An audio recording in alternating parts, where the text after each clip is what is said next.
Nós tentamos fazer aqui uma ligação, mas não deu certo, né, do projetor, mas não tem problema, tá? Eu me chamo Flaubert Menezes, sou palestrante há alguns anos. Nós nos reencontramos, né, porque há muito tempo dei aula no cursinho popular e ela foi minha aluna. Estou me sentindo velho, mas tudo bem, né? Então, assim, é um prazer muito grande quando ela me contatou. E eu fiquei super feliz porque neste caminho, nesta rua ao lado, era um caminho todos os dias. Eu já fazia palestras e eu li, né, Casa do Caminho. E bem na época onde eu lia Paulo e Estevão, né, que inauguraram Casa do Caminho. E neste ano, no qual eu passava aqui antes da pandemia, me ocorreu fatos muito importantes de reviravoltas, fatos que fizeram com que a reforma íntima fosse acelerada e fatos com que me chamasse a atenção para expiações do passado. Então eu fico muito feliz de estar hoje aqui trazendo um tema bem pertinente aos tratamentos espirituais, que são inimigos desencarnados. Nós espíritas entramos na casa, buscamos um tratamento, ou até mesmo por curiosidade chegamos até a casa, não somos espíritas, mas chegamos por curiosidade ou por necessidade. Muitas delas a necessidade. E aqui nos reencontramos e demos respostas às perguntas que nos vêm à vida no nosso caminho. E a primeira coisa que nos falam, né, no tratamento, nós precisamos cuidar de alguns obsessores, ou de um obsessor, né? E nós acabamos olhando esses obsessores de uma forma um tanto quanto ruim, né? Mas como não olhar de uma forma ruim se eles nos prejudicam? Se eles nos atrapalham, se eles nos desequilibram o caminhar do dia, os nossos objetivos futuros, estão sempre próximos esperando um deslize para que a gente possa cair. E muitos de nós sentimos ele ao nosso lado, mas muitos de nós perseguimos a eles. E muitos de nós, se não todos, devemos a eles muitas coisas.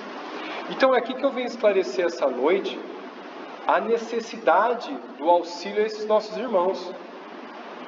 Então, pois bem, aqui que nós viemos ao tratamento, a uma palestra espírita, nós não viemos sozinhos. Nós trazemos conosco, e a partir da equipe de segurança permitida a entrada desses nossos irmãos que precisam da nossa ajuda e que através da obsessão buscam a vingança, buscam a raiva a todo custo e que aqui são amenizados e são tranquilizados para ouvir a palestra, que nada mais é que os ensinamentos de Jesus. Nós, expositores ou palestrantes, somos apenas um instrumento para que possamos divulgar o Evangelho, para que essa palavra chegue de uma forma mais tranquila e direta a encarnados e desencarnados. A minha missão hoje é que vocês tenham um olhar diferente, mais carinhoso, mais amoroso, porque nós somos a melhor existência que nós tivemos até agora. Nós já passamos por centenas de milhares de vidas, e essa é a nossa mais boazinha. Já imaginou as antigas? Então eu começo a gente colocando simplesmente o que é obsessor. A palavra obsessor é aquele ou aquele que causa uma obsessão, importuno e atormentador. É interessante que a gente só vê a obsessão do lado espiritual para o lado material. Mas nós temos também a obsessão de encarnados para desencarnados. Muito aquele ente querido que falece. Ele faleceu por questões de doença, questões naturais, acidentes, mas nada acontece sem a autorização do nosso Deus Pai. Se Ele nos deixou e não foi por motivo de suicídio, direto ou indireto, é sinal que a missão ou o objetivo encarnatório foi cumprido. E nós que ficamos aqui, causa muita dor a eles, que lá não sofrem mais as expiações, mas nós estamos sujeitos à expiação. E daqui de baixo, a querida mãezinha sofre, o marido ou a esposa sofre, o filho sofre de apego e necessidade da matéria de abraçar, de ver. Minha esposa há 7 anos, faleceu a minha sogra. Uma segunda mãe para mim. Não é porque eu sou palestrante que eu estou falando isso aqui em público, não. Que realmente foi uma segunda mãe para mim. E quando ela faleceu, minha mulher se desesperou, porque ela era realmente a matriarca da família. E ficou até muito desconsolada na questão da fé. E na época, já um pouco entendido sobre as questões do Espiritismo, dizia e me foi comentado muitas vezes: a desencarnação traz a pessoa muito mais próxima do coração. O ser humano precisa entender o sentir e não o ver e o ter. Porque o sentir é muito mais concreto, que está muito mais próximo do coração. O sentimento de uma raiva causa um desajuste tão grande no corpo, mas o sentimento de amor causa um ajuste tão fraterno no corpo. São coisas extremas, mas ambas o sentimento. Então eu trago no Livro dos Médiuns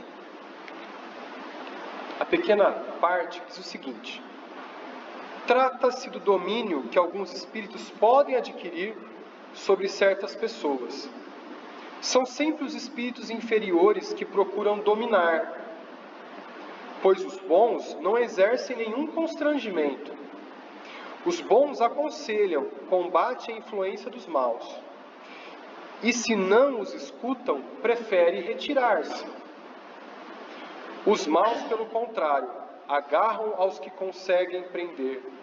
Se chegarem a dominar alguém, identificam-se com o espírito da vítima e a conduzem como se faz com uma criança. Então, um exemplo muito simples é o vício da bebida. Muito simples.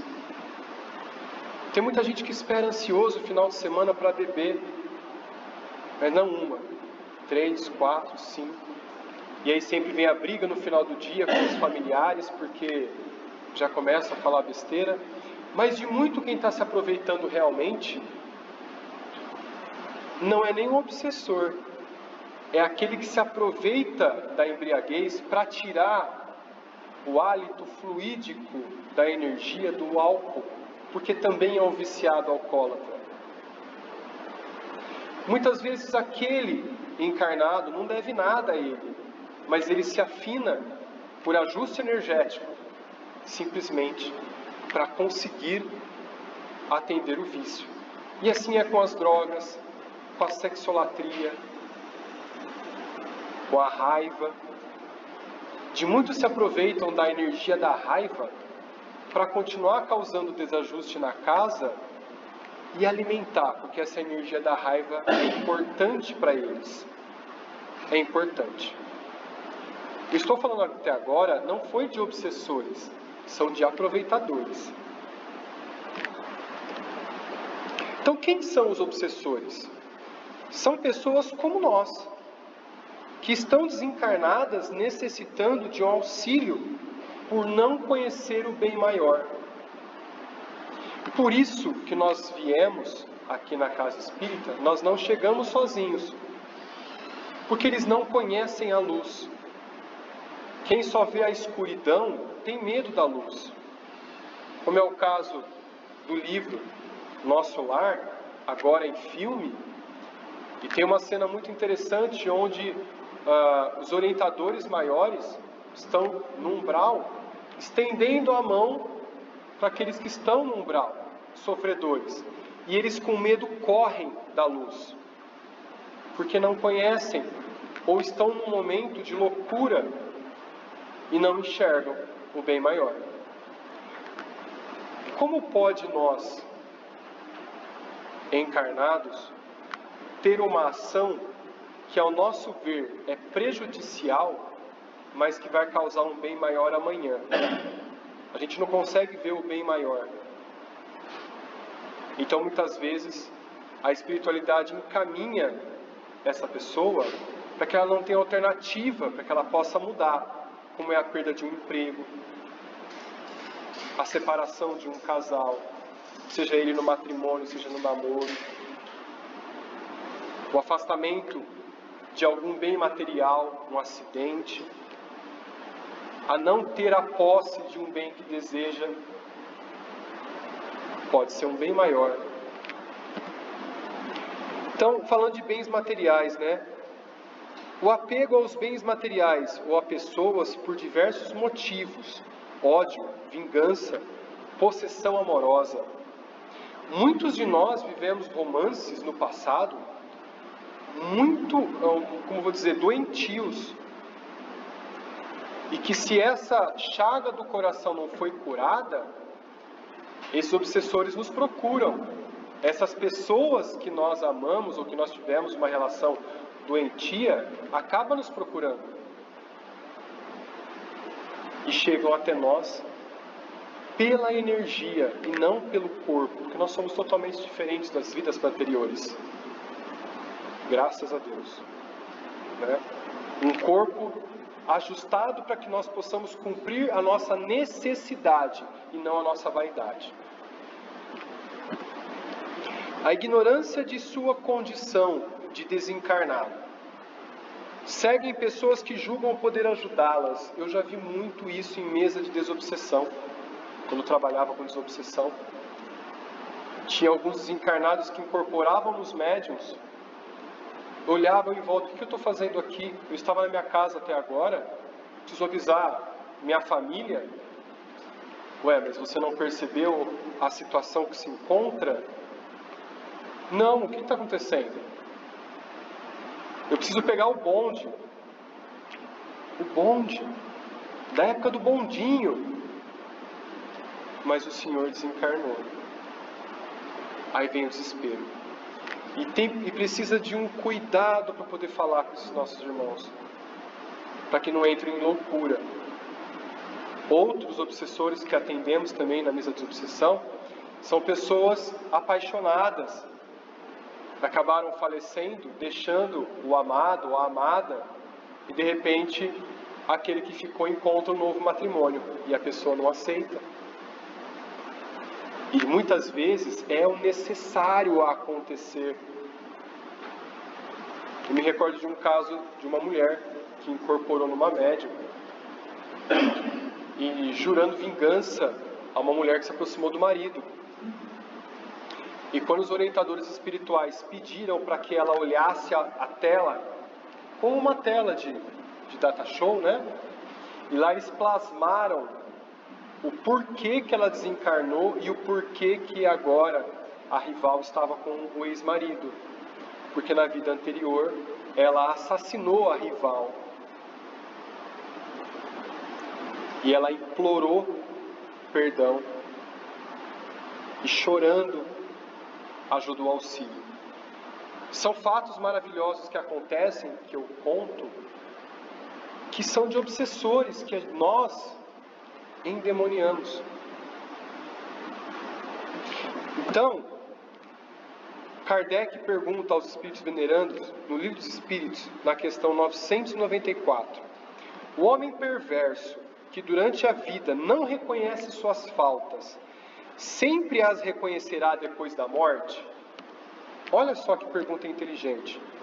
E os espíritos respondem: sim, sempre as reconhece e então sofre mais, porque sendo todo o mal que praticou ou do qual foi a causa voluntária, Há espíritos que se obstinam no mau caminho, apesar dos sofrimentos, mas cedo ou tarde reconhecerão haver tomado uma senda falsa e o arrependimento se manifestará. É para os esclarecer que os bons espíritos trabalham e que vós mesmos podeis trabalhar. O perdão. A obsessão que trazem vários e vários encarnados à casa espírita. Esse é o auxílio que resta para eles, os obsessores, chamados obsessores, mas nada são que pessoas comuns que por um acesso de raiva ou incompreensão estão seguindo as pessoas encarnadas. Na questão 1000, Kardec pergunta: podemos desta vida resgatar as nossas faltas? Os espíritos respondem: o mal não é reparado senão pelo bem. E a reparação não tem mérito algum se não atingir o homem no seu orgulho e nos interesses materiais. Então todo nosso bloqueio para algum bem material ou emprego são necessários para que nós não cairemos de novo. A nossa queda, ela vem de diversas vidas pelo mesmo fato. E nesta vida de agora, na transição planetária, é a decisão: ou nós mudamos, ou nós mudamos de casa, de planeta. Então a reforma íntima é o grande objetivo e muito falado na casa espírita. Porque aquele que se transforma, aquele que sem orgulho repara os seus próprios defeitos, o seu orgulho, a ambição, os ciúmes, o materialismo, ele mesmo se vence, não vence a ninguém, deixa seu corpo apto a subir em patamar maiores da espiritualidade. Assim, nós vibremos energias mais sutis para que os bons espíritos possam se aproximar. E as nossas faltas do passado vão ser revistas pelos nossos irmãos obsessores, porque eles estão vendo, estão observando ao nosso lado as nossas mudanças. Mas eles ainda não acreditam. Então nós temos que dar simplesmente a questão da vivência, o comportamento. E só assim eles tomarão consciência de que a mudança ocorreu. E eles serão nossos advogados, para que na desencarnação eles orem por nós, pela nossa evolução. Então, se não, por que um gesto de amor cobrir uma multidão de pecados? Divaldo, que agora tem um filme, né? Que não me recordo o título. Agora, Mensageiro da Paz, obrigado. É muito bonito, muito bonito. Ele conta a história que eu já conhecia, demonstra, né? Que desde pequeno tinha um obsessor, uma cara muito sisuda, que ele chamava de máscara de ferro. E toda vez que ele desequilibrava, ficava com raiva ou caía em alguma chacota, o máscara de ferro aparecia e dava risada dele. Toda vez que ele ia fazer alguma benfeitoria, ele chegava ao lado, ria e tentava desviar a atenção do Divaldo. E quando ele montou a mansão do caminho, começou com um orfanato, não cabia mais nenhuma criança.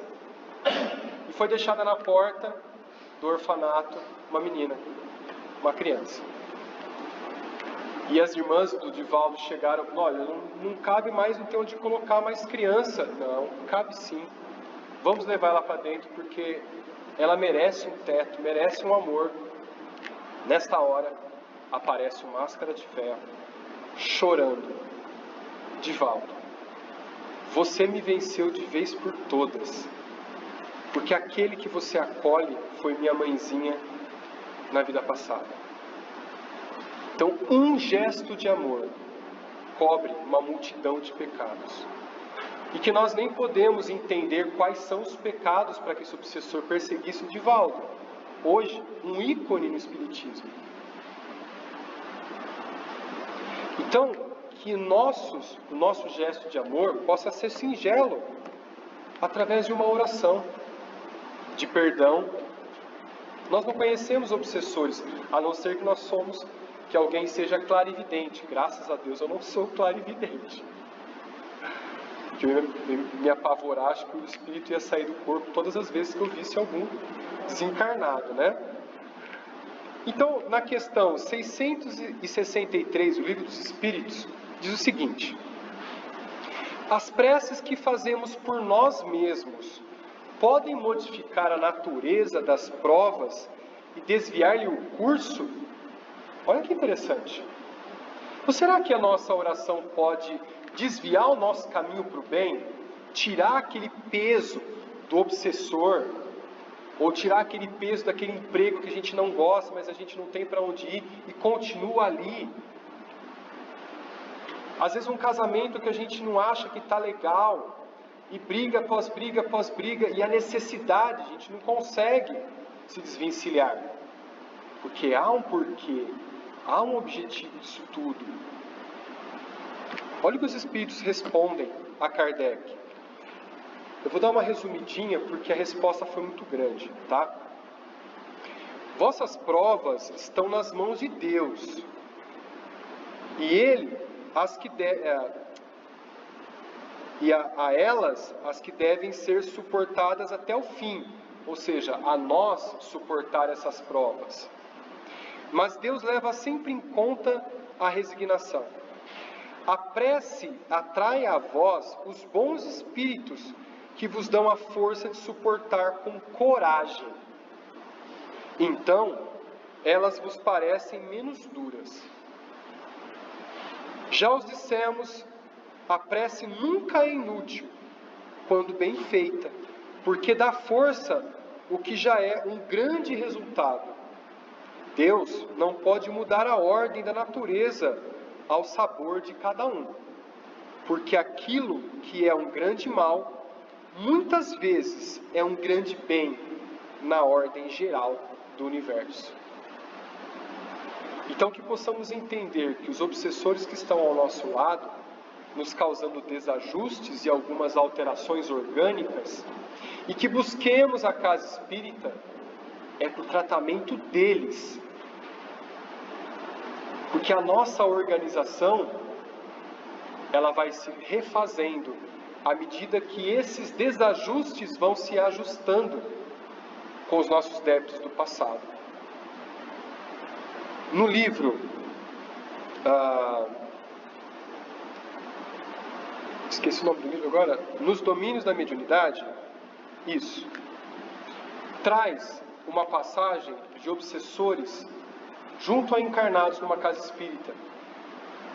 E André Luiz, ouvindo os orientadores maiores, dizendo o seguinte: a felicidade deste casal, um tanto quanto infeliz, ao homem, cabe a este casal apoiar a mulher, e a mulher, cabe a ela a obsessão do filhinho que abortou, porque no passado, ela, a mulher, junto com esse mesmo marido, assassinou o padrasto para ficar com os bens. E numa primeira chance, de acolher esse padrasto assassinado, ela o abortou. Então agora ela sofre a obsessão e tem de suportar para ajudar o obsessor, que duplamente foi prejudicado. Olha quanta coisa nós não observamos e não vemos para trás aonde está uma obsessão.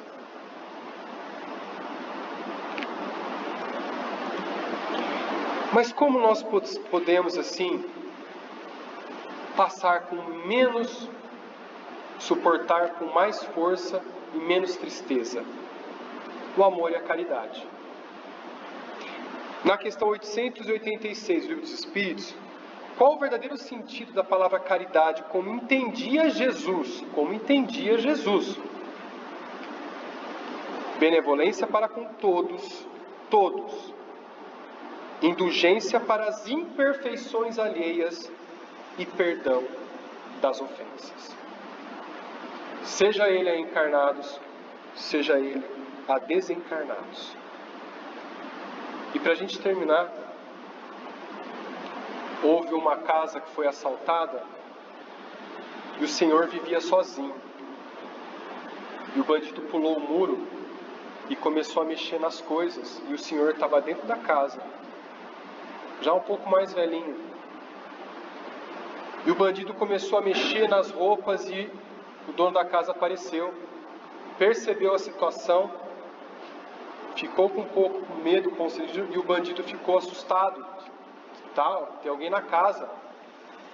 E o dono da casa olhou: olha, eu não tenho nada para você levar, eu só tenho algumas roupas, pode levar. O bandido foi lá, começou a encher uma bolsa com a roupa que tinha ali em mãos, não eram muitas. O dono da casa olhou: o senhor está com fome? Eu tô. Tem um pouco de comida ali também. O bandido foi, comeu a comida que estava no fogão.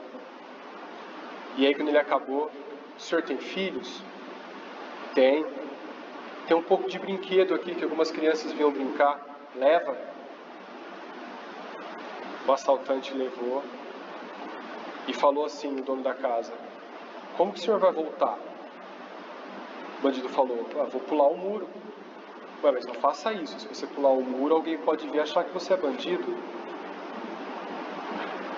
Abra o portão com a chave, quando você sair, tranque, jogue a chave por cima do muro. E assim o bandido fez. O bandido, ninguém nunca descobriu quem foi, mas o dono da casa era Francisco Cândido Xavier, o Chico Xavier. Imagine esse gesto de amor, tendo a sua casa invadida por alguém querendo o mal, mas levando muitas vezes pela necessidade. Que possamos abraçar esses ensinamentos de Jesus, que não são os meus, que não são do livro dos Espíritos, é da lei universal. Que possamos ter uma reflexão da mudança dos nossos pensamentos, as nossas ações, dos nossos irmãos obsessores, porque eles também precisam de uma segunda chance e depende de nós a melhora deles. Uma excelente noite, muito obrigado, bom tratamento, uma boa semana para vocês. Muito obrigado.